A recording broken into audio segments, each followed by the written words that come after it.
umpama di nyun sewu wong wedok ngoten diweni jenggot Gusti Allah, diweni brengos godhek kabeh iku kira-kira gak ngilani ta? Hah? Ngilani ta? Loh, kita nggak bisa bahas mikir sejauh itulah Allah mempunyai sifat Rahman terhadap kita. Tapi mengapa kita sebagai manusia lupa bahwasanya semua pelayanan itu datangnya dari Allah? Akhirnya kita nuruti apa yang menjadi dorongan dan kepentingan nafsu dalam diri kita. Wis apa? Cara Gusti Allah sebagai wong tuwa ngono wis tah notok sabari, pol nap sabari. Dilokno ya wis menengahi, dimungsuhi ya wis sabar. Yukhadi'unallaha walladzina amanu wa ma yahda'una illa anfusahum wa ma yash'urun. Ya tak? Allah memungsuhi. Kita sebetulnya manusia banyak yang memungsuhi Allah, tapi enggak kerasa kalau kita telah memungsuhi Allah enggak sadar. Karena apa? Karena selalu nuruti apa kepentingan hawa nafsu.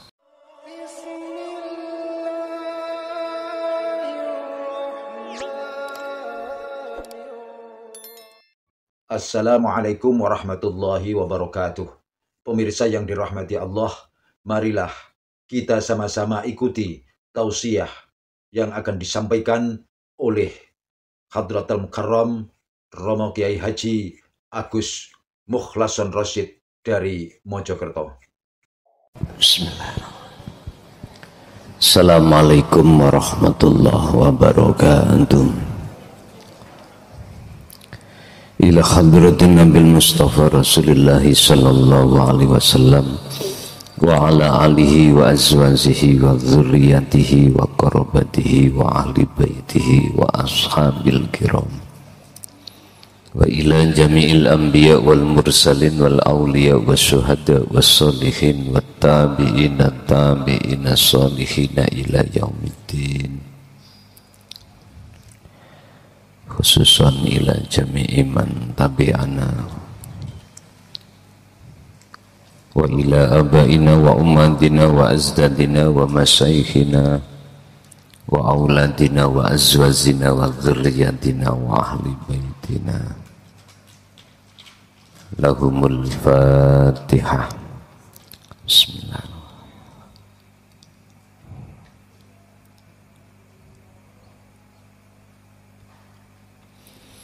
Bismillah, alhamdulillah, la khawla wa la quwwata illa billah. Asyhadu an la ilaha illallah wa asyhadu anna Muhammadan abduhu wa rasuluh. Allahumma salli wa sallim wa barik alaihi wa ala alihi wa ashabihi ajma'in, amma ba'd. Dalam kehidupan di dunia ini banyak orang-orang yang beranggapan bahwasanya ujian yang terberat adalah perkara-perkara yang ada sangkut pautnya dengan jasmani, seperti Allah nguji lewat garwa, bentuknya apapun, istri ataupun suami. Allah menguji lewat anak, berbagai macam bentuk anak. Allah menguji lewat dunya brono, berbentuk apapun. Kata yang belum punya istri atau suami, enak kali kalau sudah punya istri atau punya suami. Aku ini sudah umur 40 belum dapat pasangan. Berarti kalau laki-laki disebut Joko Tuwo, kalau perempuan disebut perawan tuwo.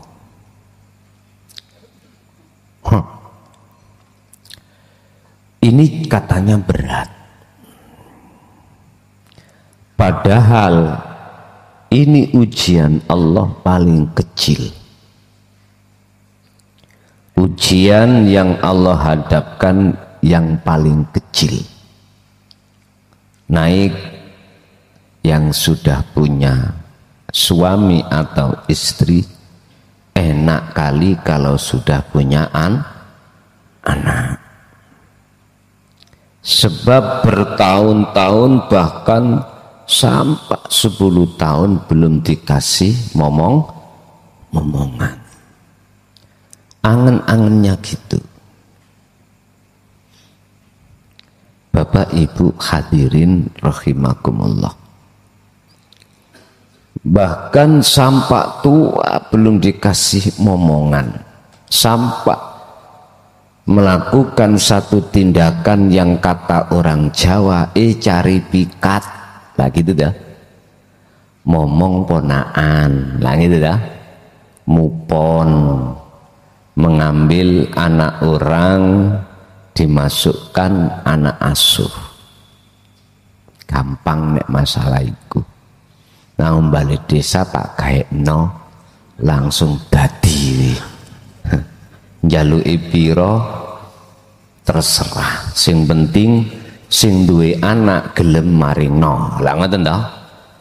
Tak prosesno surate langsung digonangone pengadilan jret anak sampean. Apa minta anak sing wis brengosen, nah wakeh sing gelem nek niku. Pun ketika sudah dikasih anak,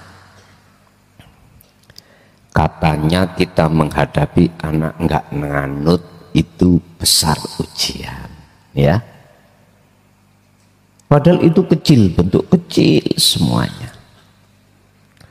Sudah berkeluarga, punya anak, kebutuhan sandang pangan, papan, itu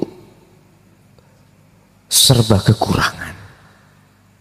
Akhirnya mikir, enak kali wong, barangkali enak mungkin orang-orang yang serba kecukupan, rumah punya sendiri, pangan yo enggak pernah kekurangan, sandang selalu bajune bagus-bagus, gak terima siji loro dobel lah, ya dobel. Iki maco bu ngeten nih, tampilan artis Korea kan ngeten.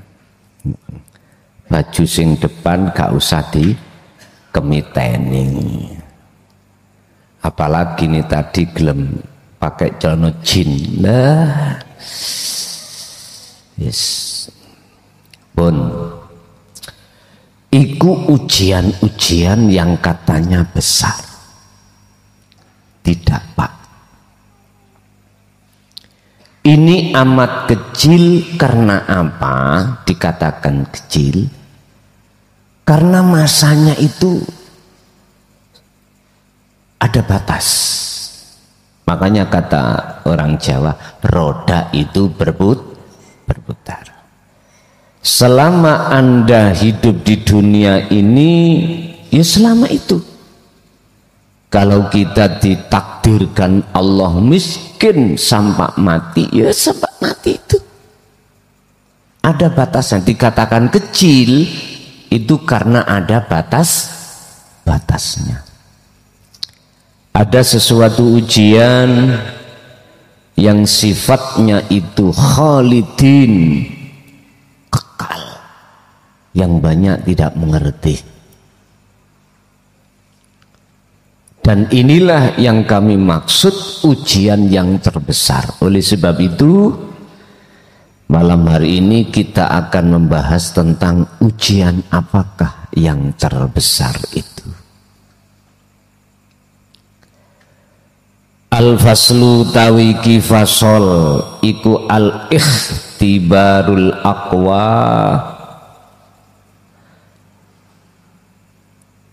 ujian kang kuat, ujian sing paling berat. Al-awwal utawi yang pertama, al-ikhtibarul muta'alliqu bil jasadi, qala Allah Ta'ala fi suratil Anbiya ayat 35. Utawi ujian al-muta'alliqu kang berhubungan bil jasadi dengan jasad. Ada ujian pertama adalah ujian yang berhubungan dengan jasmani. Itu tadi, yang laki pingin punya istri, sebaliknya kalau sudah nikah punya anak, kalau sudah punya anak mikir sandang pangan papan. Loh, berputarnya ini itu Allah uji. Yang sudah punya anak diuji, mohon maaf, anak itu kadang-kadang apa? Nggak nganut, angel tuturani, kurang disiplin. Pasti kita sebagai orang tua nggih mikir gitu. Apalagi anak itu sudah berani bermain dengan SS. Tahu SS? Narkoba. Susah. Apalagi sudah mengenal niku judi online. Apa jenenge sing tren niku? Slot ayo. Mbuh apa slot? Grendel apa ya orang ngerti ya, slot. Pak tak kandhani sampean. Sing ngandani aku yo dari instansi kepolisian. Singitono kaya apa jenengan main slot? Terpantau. Lu terpantau. Padahal nggak ada yang beritahu, karena di dalam pemerintah niku punya satu alat, yang alat itu khusus untuk memonitor akun yang dibuat untuk hal seperti itu. Namanya siber. Nah, hati-hati ya men. Wis lerenono daripada ngombong. Ya. Itu masuk ke ranah undang-undang IT, Pak. Hati-hati. Komen sak komen terhadap orang, hati-hati. Jangan ada unsur yang membuat yang kita komen itu gak nyaman. Ini undang-undang IT loh, Pak. Hati-hati, bisa dituntut.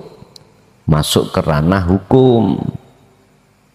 Nggih, mohon maaf. Jenengan WA dengan bahasa guyon misalnya.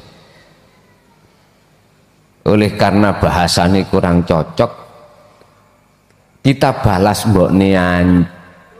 Lah. Ditulis ngoten niku. Apalagi jenengan pakai suara. Ada jejak digital. Masuk, Pak. Hati-hati.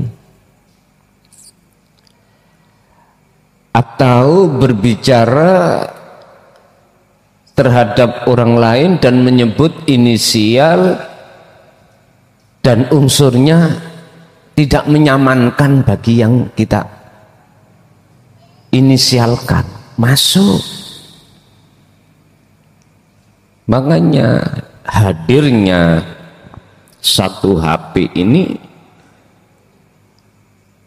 satu sisi itu memang untuk lebih kita paham tentang masalah undang-undang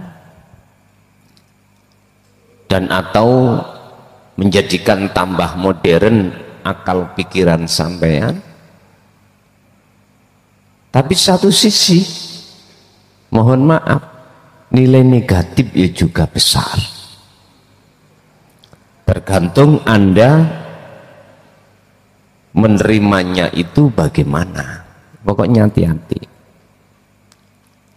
Ini tadi, hari ini tadi, warga saya hampir urusan dengan kepolisian karena satu komen, si A ngomen si B. Ya dah, ning TikTok. Terus sing si B merasa enggak melakukan.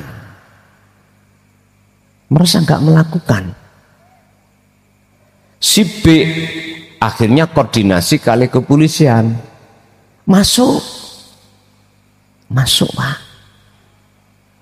Masuk pasal undang-undang. Tapi kami sebagai bapaknya, bagaimana caranya tidak masuk? Itulah butuhnya 3 pilar itu Pak, di setiap desa.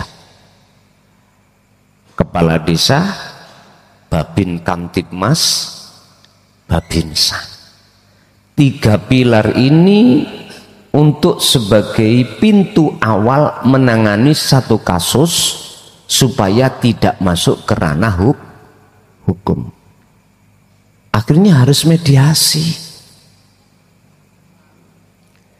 Terus yang merasa dirugikan, oke, nggak akan kuteruskan, tapi dengan catatan klausulnya bla bla bla yang harus disetujui oleh mereka yang mencemarkan nama baik. Kalau tidak bisa melaksanakan klausulnya yang dilaporkan, masuk. Alhamdulillah tadi itu selesai. Jadi si pelapor itu belum lapor, si koordinasi.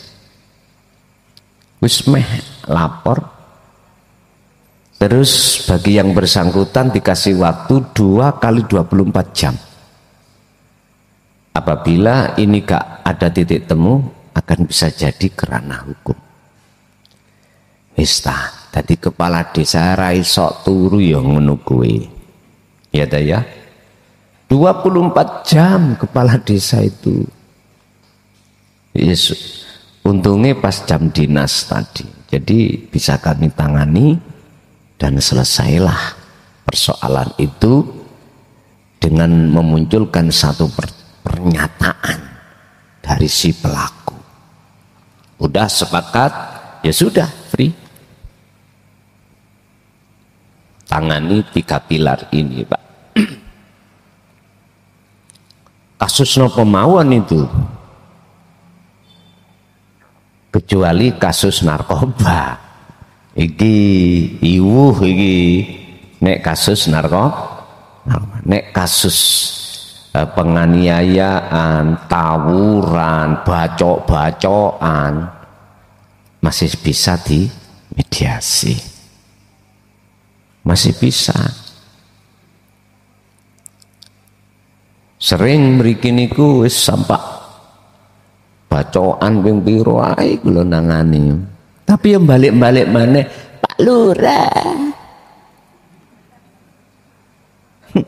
Jadi kewajibannya bapak kan ya kudu nentremno anak lah ngono. Tapi kok cek kebacute ngoten. Wis iki pengalaman buat panjenengan. Kalau jenengan tidak siap menangani iku ya aja sampak jenengan nyalokno dadi kepala desa. Harus siap 24 jam itu harus siap. semua itu anak-anak kita. Ada baik, ada jeleknya, namanya orang tua ya kecanda, kecangking. Pun, iku bentuk ujian sing cawili Pak, sebab ada kaitannya dengan jasmani. Tidak megang uang besarnya 1 bulan, wis yang ahli hisab, ahli udut ya, gak nemu sakwulan, gak rokokan sakwulan piye rasane. Bayu nyun sewu Pak, gak usah sakwulan, sedina bermangan kok ya gak ono sing disedot iki lho. Nek prasaku nyun sewu laksana wong ne sing gak cewek, wis persis ngono kuwi. Seperti itu. Nah, iku jan cawilik iku. Kau kecil.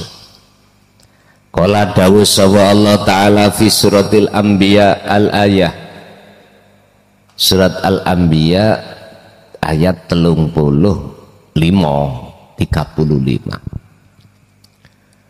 Kullu nafsin utawi saben awak-awakan yang bernyawa iku dha'iqatul maut, mesti ngrasakake kematian. Wa nablughum lan nguji sapa ingsun Allah kum ing sira kabeh bisyarri wal khairi, kalawan perkara Allah, wal khairi lan perkara bagus. Wa nablughum fitnatan, kelawan dadi ujian. Perkara api, perkara Allah yang ada kaitannya di mata manusia diuji perkara api, misalnya jenengan lancar-lancar saja ekonomi ini, bisnisnya lancar-lancar saja, keluarganya juga begitu, macam-macam. Wasyari perkara sing elek, kebalikannya. Loh, semua ini ujian-ujian dari Allah, yang di dalam ujian itu ngandung satu pertanyaan. Pertanyaannya adalah, bersaksi kemanakah hatimu? Dikatakan ujian itu enggak lulus manakala hati bersaksi kepada makhluk berbentuk syarri bisarri wal khairi. Tapi tatkala hatimu bersaksi terhadap wujud nyatane Allah, yaitu hidup yang berkuasa di situ, maka ini disebut ujiannya lulus. Makanya ujian yang seperti itu dikatakan ujian kecil. Wa ilaina turjaun, wa ilaina lan iku maring Gusti, maring ingsun iku turjauna utawi padha den balekake kabeh. Artinya apa? Muara. Anda melakukan apapun ujungnya harus kembali ingsun Allah. Wa ilaina turjaun, lan iku kembalinya terhadap ingsun. Wa ilaina lan iku maring ingsun Allah turjauna utawi nggon bali sira kabeh. Artinya apa to Pak? Semua apa di dalam bentuk ujian tadi yang di depan, wajib hatimu itu mengatakan dan beriman sing agawe akune Allah. Berarti itu kembali.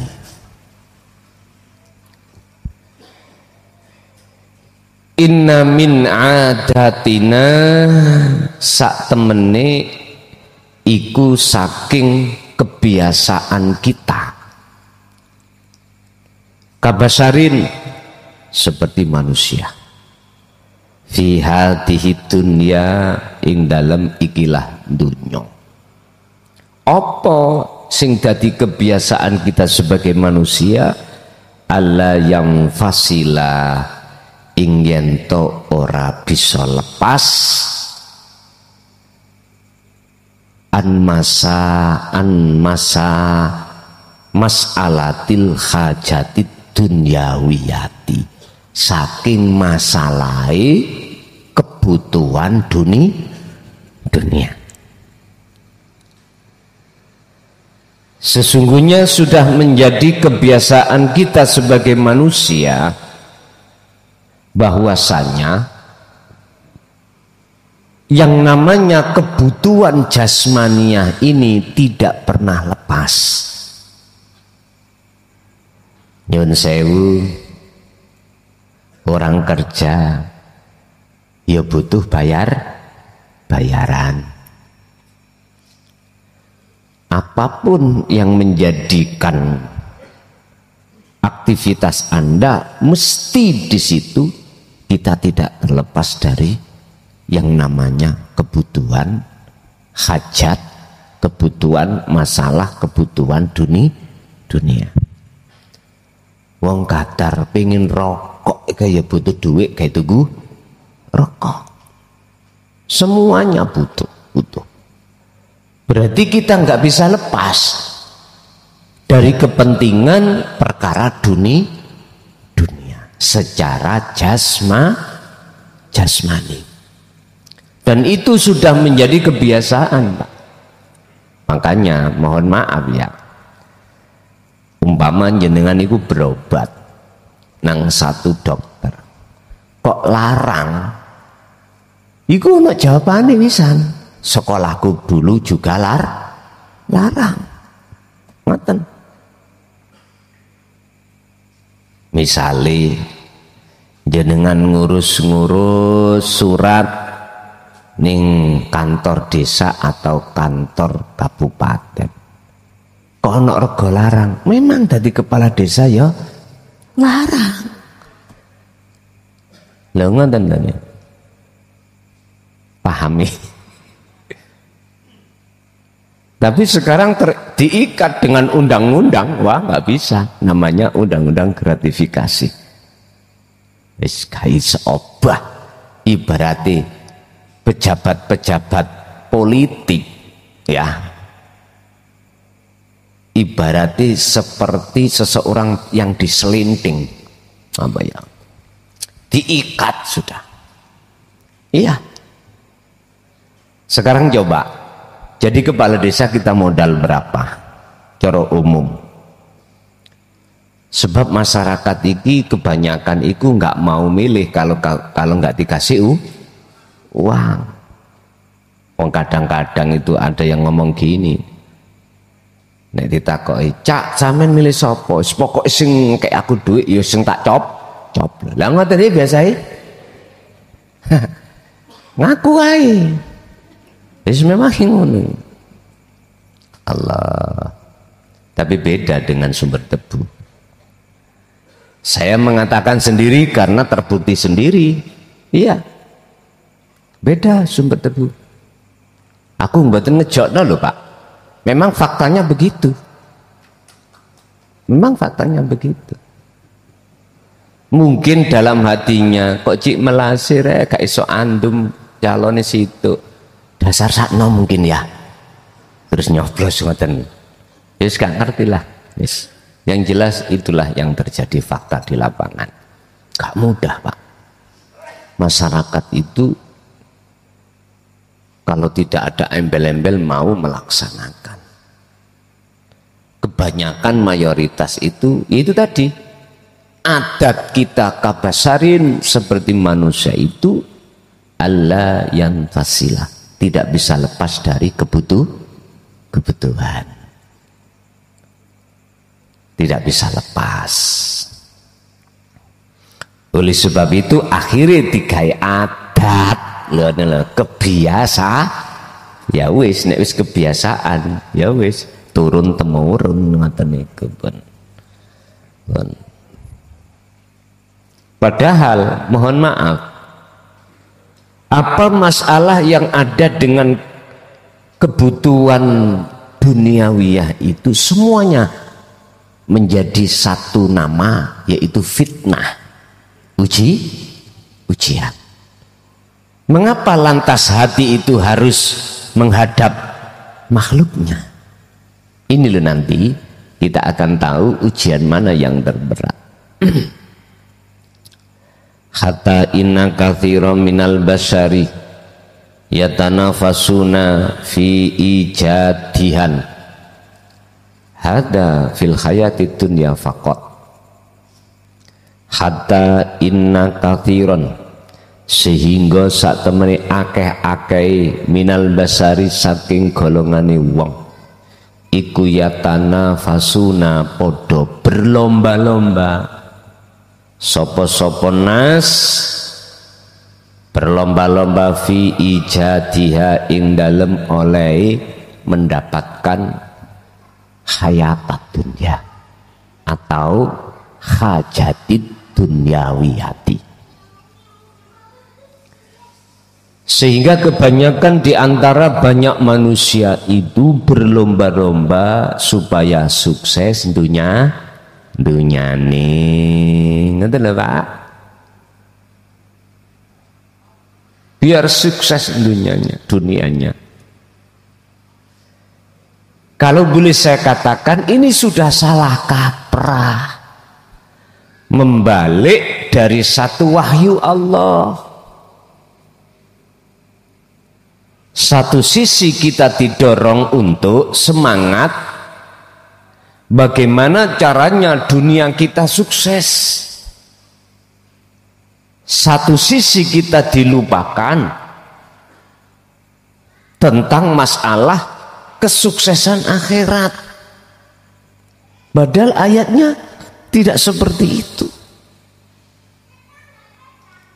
Yang didahulukan bukan sukses dunianya dulu, tetapi kalau menurut Al-Quran adalah sukses itu yang didahulukan adalah ukhrawiyah. Oleh karena sudah menjadi adat dan kebiasaan kita sebagai umat manusia, saya katakan wong Jawa ngene wis, nek wis kelangan Jawa nih, yaitu anak-anak kita pasti kita didik dengan ilmu kulit aja. Tidak pernah kita kenalkan dengan ilmu isi. Yang kita kenalkan bagaimana anak-anak kita nanti sukses dunianya. Coba kita menyekolahkan anak. Tujuannya anak supaya menjadi anak yang pintar. Ngerti nih? Ujung-ujungnya sok le kuwi nek golek kalau mencari kerjaan biar mudah. Siapa tahu kamu menggali ilmu itu nanti jadi dokter. Kalau sudah jadi dokter nanti kamu mencari kebutuhan dunia itu mudah. Itu kita sebagai anak, sebagai orang tua berpikiran seperti itu. Jarang orang tua itu berpikiran terhadap masa depan rohaniah anak. Jarang sekali. Le atimu kudu ngene ben kenal Gusti Allah. Jarang orang tua yang seperti itu. Justru didominasi oleh golongan kita sebagai manusia. Kita sebagai orang tua, le nduk suk kuwi nek rabi, ya nek isok golek senden. Tahu sendenan ya? Bila perlu sendenannya kayu jati. Makanya di hadis kan dibahas apa? Pertama yang dibahas bagaimana lidiniha, agamanya. Habis itu termasuk linasabiha, nasabi piye. Semua ini Pak, pandangan makhluk baik agomo ataupun nasab, keturunan, li jamaliha, piye gantenge, piye ayune, wis kudu kufulah kamu itu, minimal podolah ngono katanya. Sing dibahas iku dohir tok, amin delok. Takonono nduk nyambut gaene apa? Rok-rok kasem apa rok-roke wong rondo. Wis macam-macam. Masya Allah Pak Bu. Lima liha dunyane ya apa le? Ngapunten lho Pak. Estu ngapunten. Kita itu kadang-kadang itu hanya alasan silaturahim. Tapi aslinya kepingin roh dapure omah. Lho nggih. Kadang-kadang loh ya, kadang-kadang kita ingin tahu rupane rumah, alasannya silatur awalus nggih, awalus. Artinya apa Pak? Di dalam makalah ini saya katakan bahwasanya kebanyakan kita sebagai manusia, lebih-lebih sebagai orang tua, mendidik anak kita itu supaya terlebih dulu sukses dunianya. Sukses dunianya. Loh, saya tidak menyalahkan. Cuman kita sebagai orang tua itu letak kesalahan kita sebagai orang tua itu nggak mau didik tentang sukses akhiratnya, sukses rohaniai. Bagaimana mungkin Pak iso nulari ilmu tentang ilmu sejati wong Pak orang gowoh. Lah ngaten nggih. Bagaimana mungkin saya masuk warung ingin mencari nasi pecel, wong jualannya itu nasi goreng. Ya ora enek. Makanya ini harus diawali dari kita sebagai orang tua. Bukan harus kita salahkan anak terlebih dahulu. Enggak, kita sebagai orang tua dulu yang harus kita koreksi. Kita sendiri dulu. Bapak Ibu hadirin rahimakumullah. Berkenaan dengan kesuksesan itu, qad bayyana lan teman-teman wis jelasake sapa Allahu Gusti Allah fi suratil Qasosi ing dalam surat Qasas al-ayatah, surat Qasas ayat 77. Allah dawuh wabtaghi padha ndolekana sira kabeh fima ing dalam apa ataka kang wis maringake ka ing sira sapa Allahu Gusti Allah. Apa sing diparingke Allah? Darul akhirata ing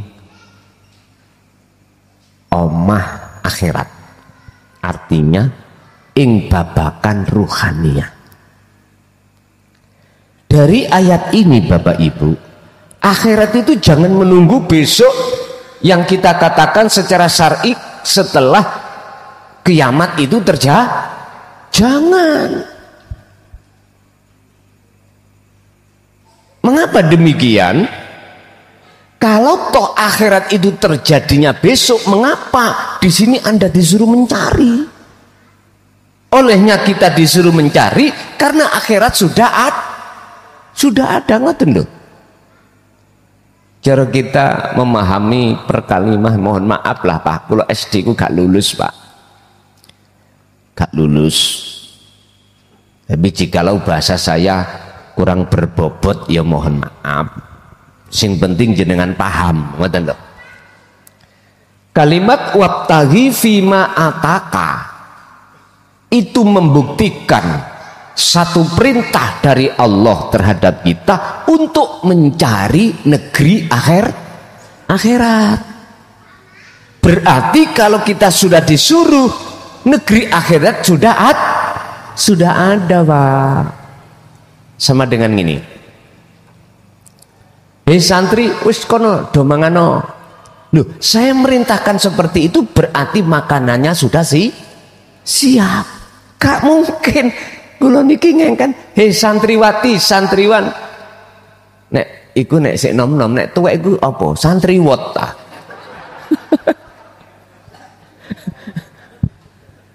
Monggo jenengan dahar.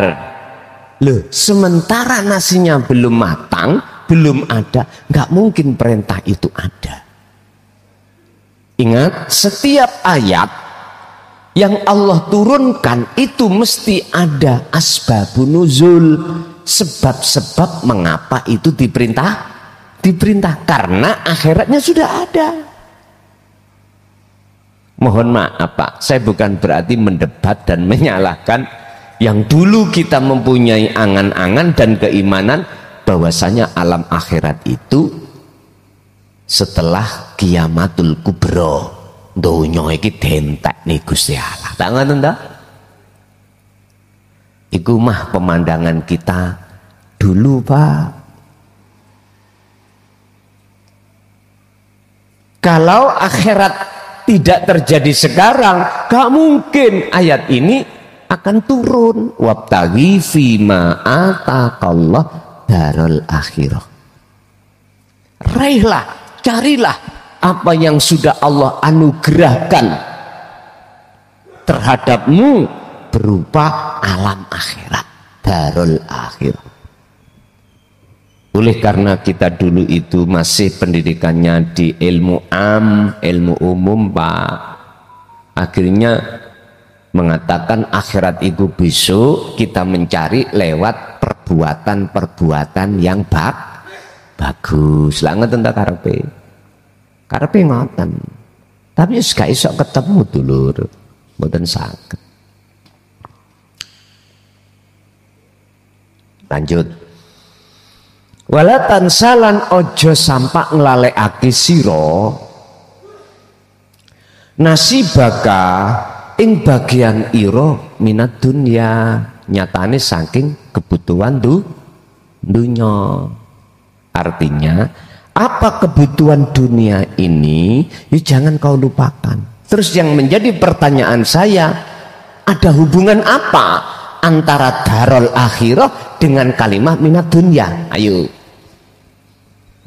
jan nek wis ngerti paham balaghah manteke langsung nyatok pun. Oh iya berarti dadekno alam dunya dadi alam akhir.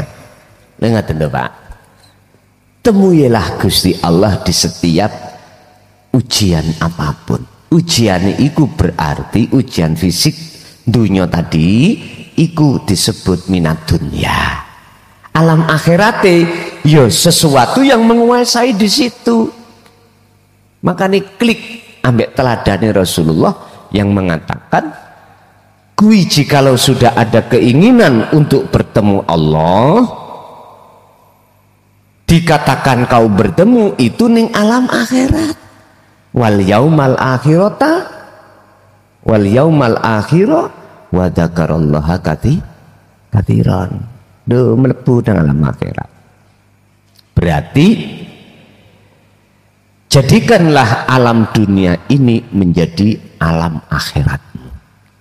Caranya bagaimana? Kuncine alam akhirat, kuncine ketemu Gusti Allah namung sitok, yaiku zikir. Ingat sampean waktu zaman dulu niku melok-melok istighosah, miftahul jannah la ilaha iku kan zikir. Kuncine swarga iku la ilaha illallah.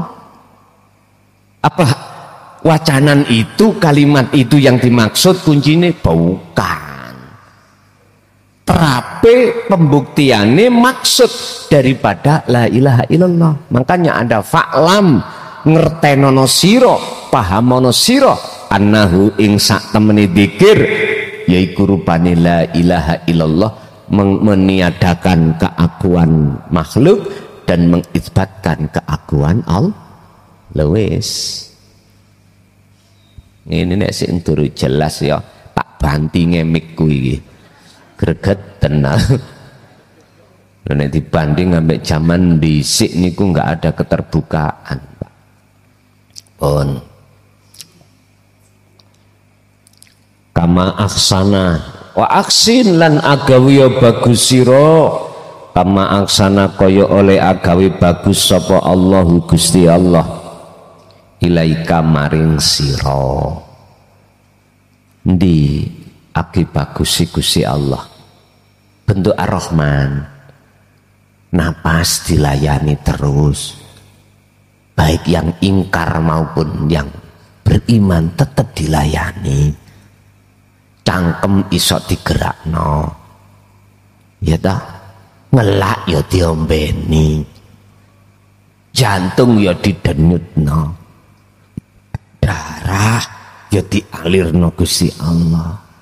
Diciptakanlah ginjal untuk menyaring racun-racun yang disebut toksin biar enggak menyebar mempengaruhi anggota tubuh ginjal.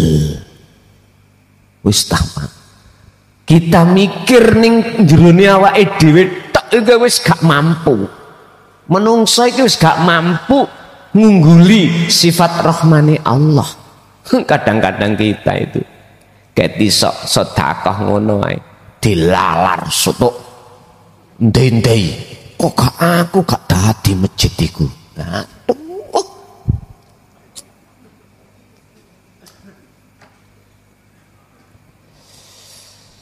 ya Allah,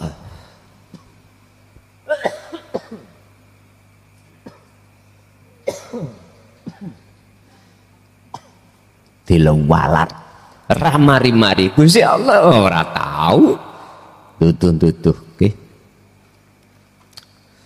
Baik yang ingkar makhluk apapun Allah layani tanpa ada capek Gusti Allah. Rambut iki lho Pak ya,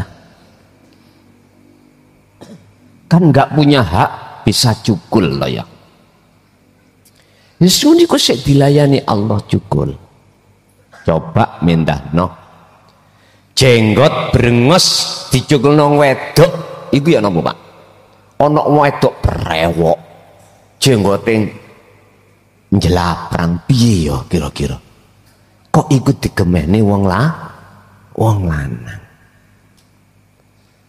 Umpama di nyun sewu wong wedok ngoten diweni jenggot Gusti Allah, diweni brengos godhek kabeh iku kira-kira gak gilani ta? Hah? Gilani ta?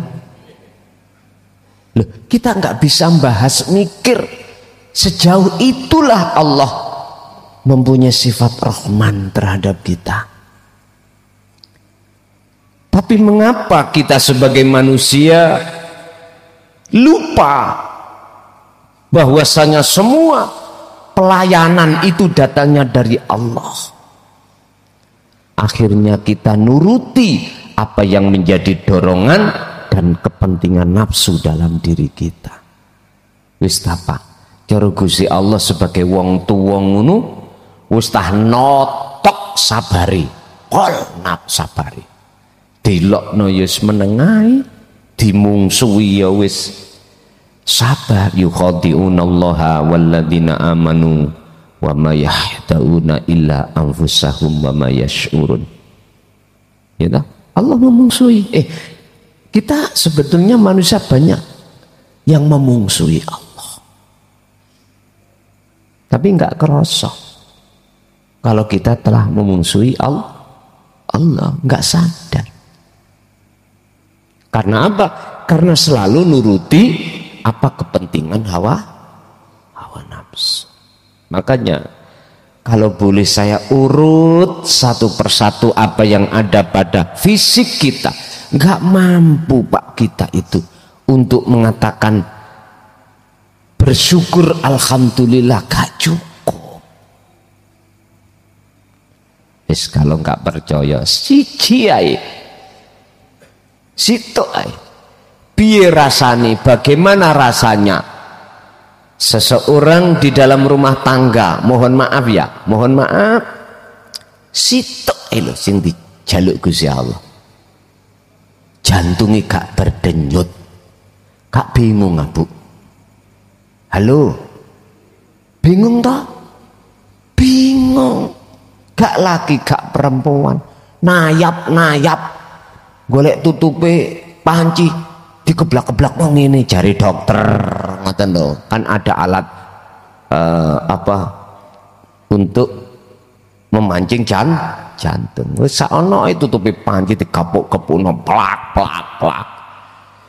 Makanya Pak, sampeyan tingali bu bidan bu dokter ketika nulungi bayi, nek bayi iku gak nangis, sampeyan tinggal diceplesi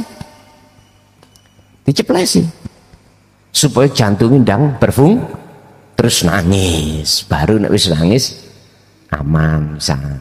Nek gak nangis malah bahaya itu.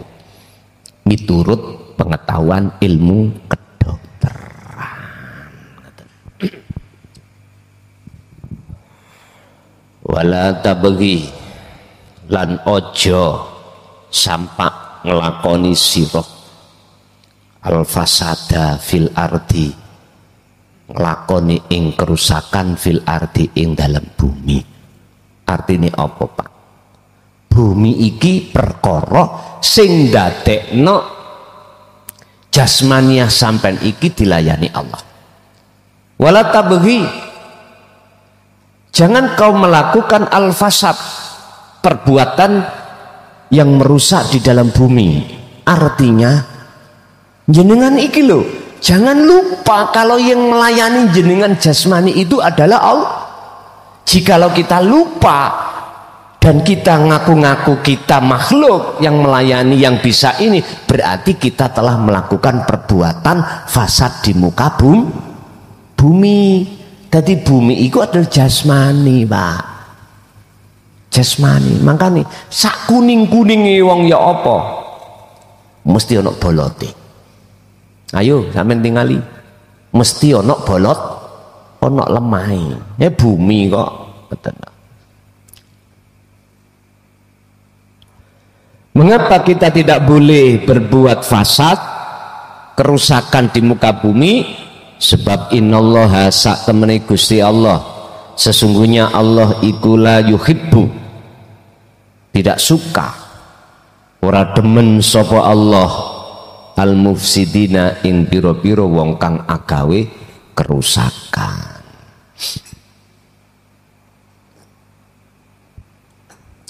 Wis berarti kita lupa yang melayani kita itu adalah Allah, berarti kita sejatinya telah berbuat kerusakan. Beda dengan pandangan syariat Pak, yang dimaksud al-fasada fil ardi, membuat kerusakan di muka bumi, beda lagi, fisik yang dilihat. Bon. Yang kedua, al-maksudu bil hajatir ruhiyati, utawi ujian sing nomor loro, yaitu ujian yang terberat Pak, terberat ini yang banyak manusia tidak mengerti, yaitu yang dimaksud ujian ruhaniyah. Wal maksudu tawi kang den maksud bil hajatir ruhiyati, kelawan kebutuhan ruhaniyah, ujian sing ono kaitane dengan ruh. Apa ujiane? Ya nafsu iku sing didepno sampean. Tes. Kebanyakan manusia gulung tikar melawan hawa nafsu. Yastakhibunal hayatad dunya, nafsu dan bolo konconya, bala tentaranya itu memaksa rohaniyahmu, hatimu untuk mencintai kehidupan dunia. Bagi Nabi Adam, datangnya iblis terhadap beliau itu adalah ujian. Nabi Adam gulung kuming. Bahasa Indonesia ini gulung kuming apa Pak?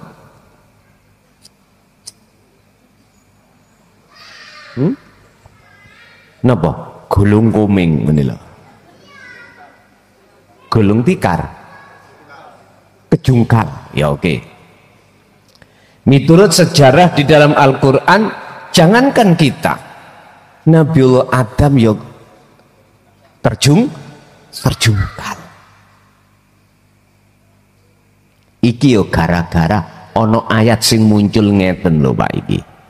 Wa idh qala lil malaikati inni ja'ilun fil ardi khalifah.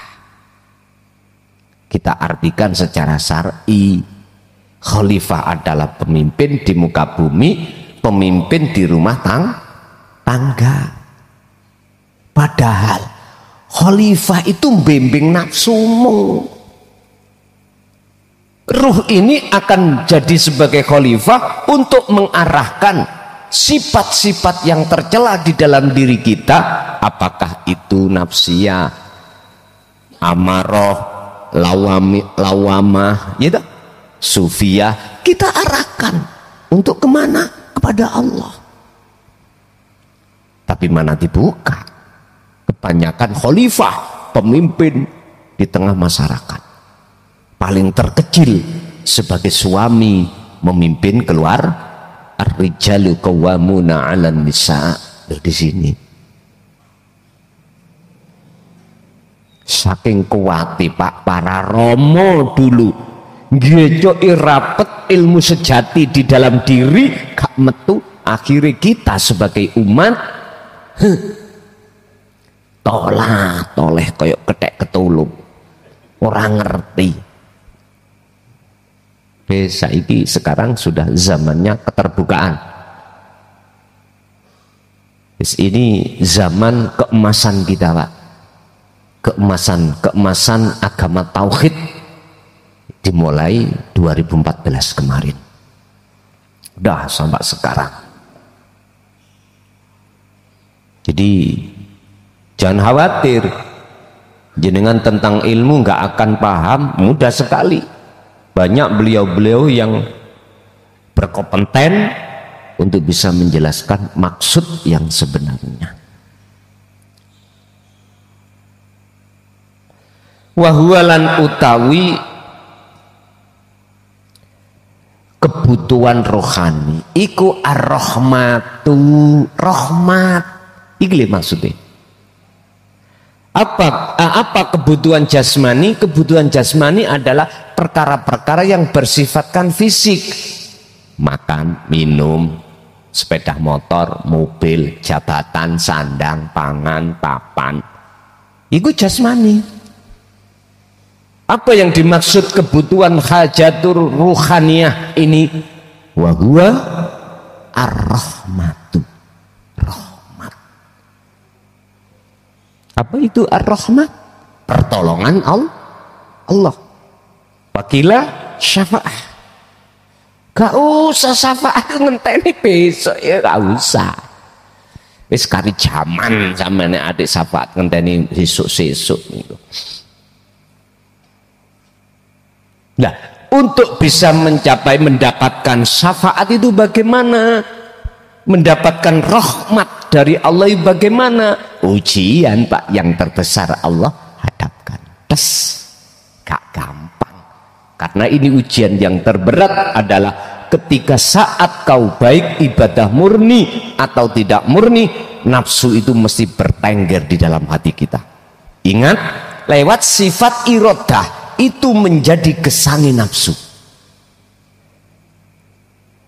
Saya mencatat sifat irodah yang menjadi sifat wajib Allah, kebanyakan kita itu irodah di dalam diri kita itu dijadikan nafsu sebagai terminal, cara sakniki pos benteng utama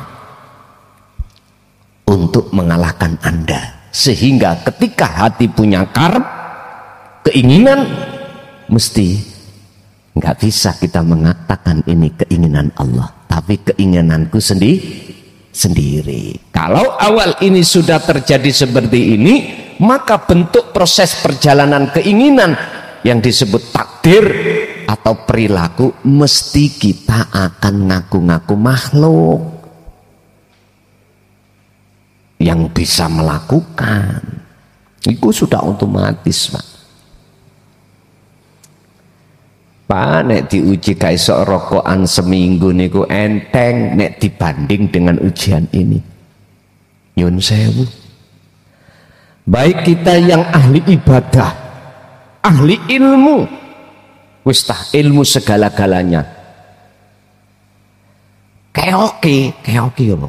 Keosnya kalahnya dengan nafsu. Sing ahli ibadah didorong oleh nafsu supaya semangat ngibadahi, tapi disuruh dipaksa untuk ngaku-ngaku dia yang ibadah. Yang alim juga begitu.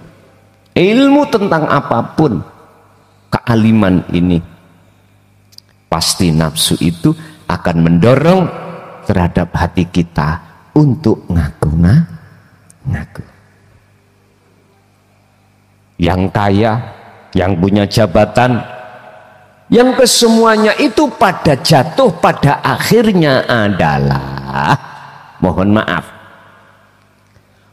kita tidak mampu menghadapi ujian ini. Mulai zaman beliau Nabiullah Adam sampai hari ini detik niki, zaman masa kita, semua manusia itu jatuh terjungkal di dalam kepentingan hawa nafsu. Cuman Allah katakan dalam satu ayat yang Allah jelaskan di dalam surat Al-Hijr ayat 40, illa ibadaka minhumul mukhlasin. Kecuali yang tidak bisa nafsu pengaruhi, berarti jenengan coro ujian itu lolos dari ujian terberat ini. Siapa? Minhum, iku setengah saking golongan mereka al-mukhlasina, utawi wong sing atine podo ikhlas, atau atine wong sing podo dipilih dening Gusti Allah, hamba yang Allah pilih. Bapak Ibu hadirin rahimakumullah, siapa mereka yang sudah sampai hatinya ikhlas, itulah hamba yang dipilih.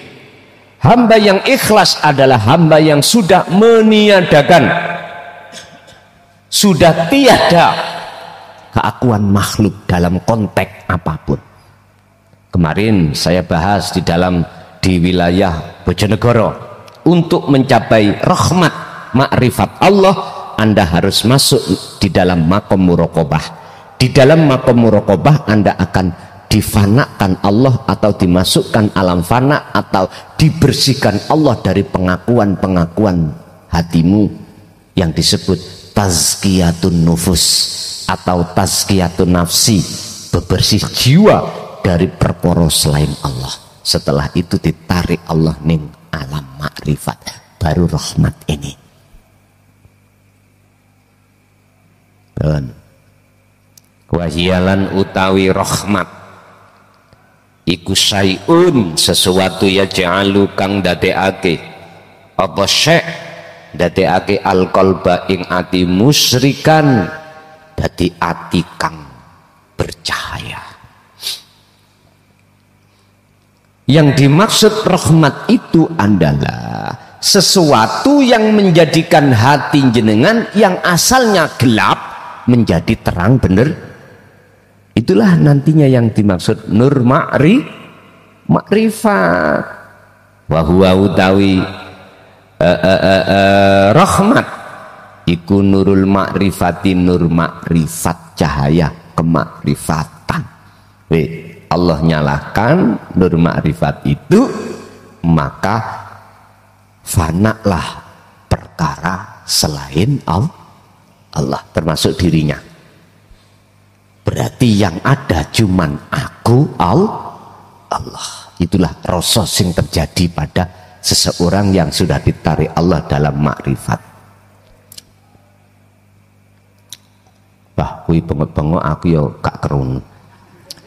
Walakin nurul ma'rifati lan tetap ini apa nurul ma'rifati caya ma'rifat iku yastaniru bakal nyalaake sapa Allah bihi kelawan nur apa alqalbu ati iku idakana.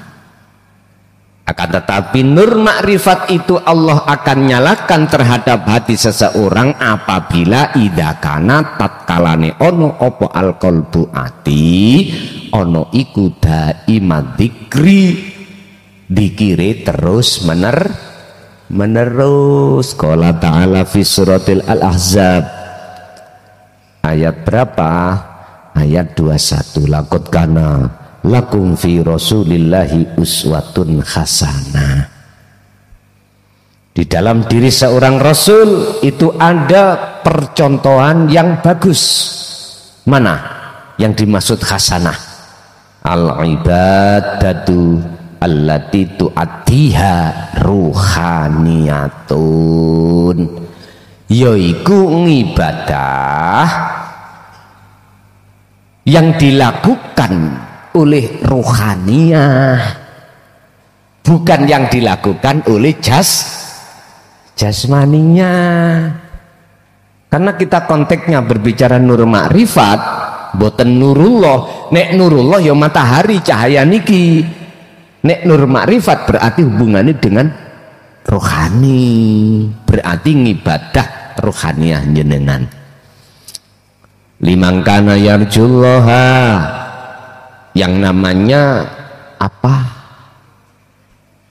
Ibadah ruhaniyah itu pada diri seseorang yang dalam rangka liqa Allahi, liqa Allaha, supaya bisa ketemu Gusti Allah. Kanjeng Nabi memberikan teladan, bukti ini teladan liman kana yarjullaha.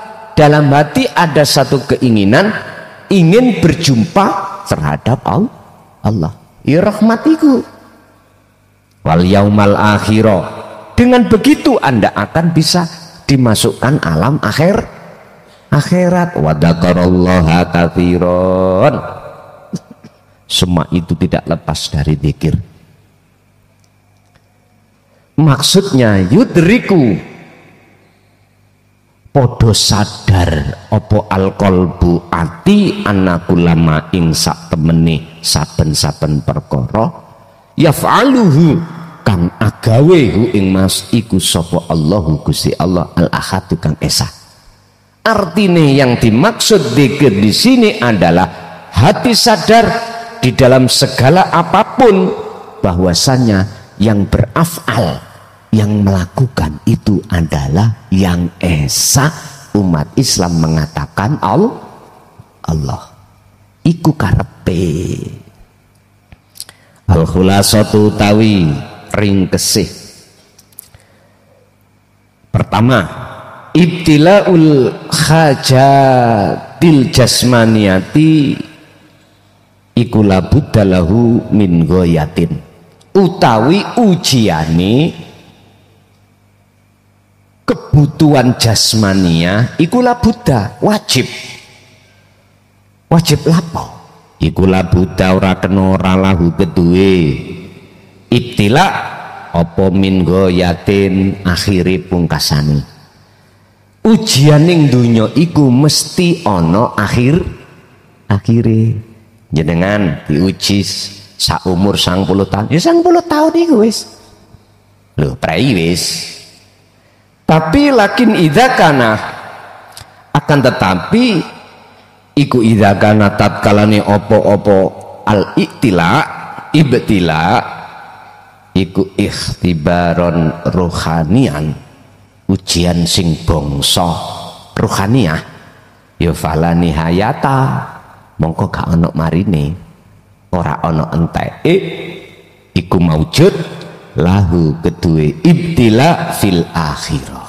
Artinya apa Pak? ning dunya sampean iki diuji Allah lewat nafsu, akhirnya ndadekno ati sampean gak iso ketemu rahmat. Nomor loro, jenengan gak ngatekno seruane Allah, justru ngatekno apa ngatekno bahasa anjane?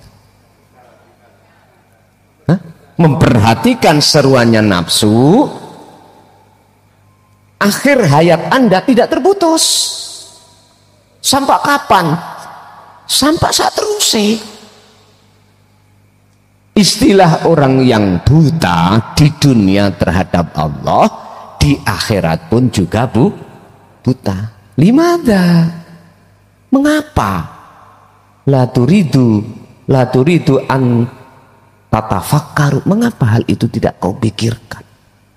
Wahai manusia, mengapa hal itu tidak kau pikirkan? Artinya, posisi kebutaan hati kita pada Allah, posisi ruhaniah kita belum bisa masuk ke akhirat, mengapa tidak kau pikirkan? Ini sebuah pitutur terhadap siapapun dan beragama apapun. Tidak hanya untuk umat Islam. Orang Nasrani, orang Hindu, orang Buddha, Konghucu masuk di dalam pitutur ini. Mengapa alam akhirat yang sudah Tuhan berikan terhadap kita dan kita diperintahkan untuk mencari dan masuk di situ, kita kok yesik terus saya sibuk ngurusi alam dunia. Kapan marine? Sementara umur kita dilungkas game lah. Maka ada dikatakan limada la turiduna antatafakkaru. Mengapa hal itu tidak kau pikirkan? Bahkan Pak Yun Sewu, kita yang sudah tua, asetnya itu luar biasa, gak ada dorongan hati untuk mikirkan, untuk bertemu Tuhan, gak ada. Banyak sekali asetnya. Jadi sibuk dengan asetnya, armada bisnya, armada pesawatnya, armada kapal lautnya. Ya Allah Pak, notok sugi, justru malah gak sempat untuk mencari darul akhirah atau alam kelanggengan. Yes. Ini saya kembalikan pada seluruh umat yang mendengarkan di channel kami Ponpes Jaya Baru ini, yang tidak memandang agama apapun, semuanya kena hukum ini. Kau yang kaya, yang kayamu sudah notok ya, sampai 7 turunan tidak habis, katakanlah ya. Anda yang punya jabatan setinggi apapun, kau menjadi presiden atau menjadi raja, ingat, pertama, kau pasti tinggalkan itu. Jabatan, kekayaanmu pasti kau akan tinggalkan, dan dituntut ruhaniahmu untuk bisa kembali kepada Tuhanmu. Bagaimana mungkin kau akan bisa sampai kepadanya sementara ketika saat di dunia kita memungsuinya? Padahal saat di dunia kita sudah dikasih waktu yang longgar untuk mencari alam akhirat tadi. Mengapa kau masih bersikukuh alam akhirat besok kutemukan setelah kiamat datang? Ya sudah, nggak apa-apa, itu hakmu. Terus dari yang belakang son cocot mengojok jeplak pokok. Masih akan rokyot aku sih ngerasa di awakmu lapo gak melok-melok. Terserah aku sih. Oh ya wis, nek ngoten yo gak salah awak. Ya wis ngoten mawon Bapak Ibu. Semoga bermanfaat. Al-Fatihah. Pemirsa yang dirahmati Allah, demikian tadi tausiah, dawuh-dawuh wejangan dari Romo Kiai Haji Mukhlason Rosid dari Pondok Pesantren Jaya Baru, Bangsal, Mojokerto. Semoga apa yang disampaikan kita semua bisa mengambil manfaatnya dan bisa kita melakukannya. Amin, amin, ya Rabbal Alamin. Demikian dari saya sebagai pengantar acara. Kurang lebihnya mohon maaf. Wassalamualaikum warahmatullahi wabarakatuh.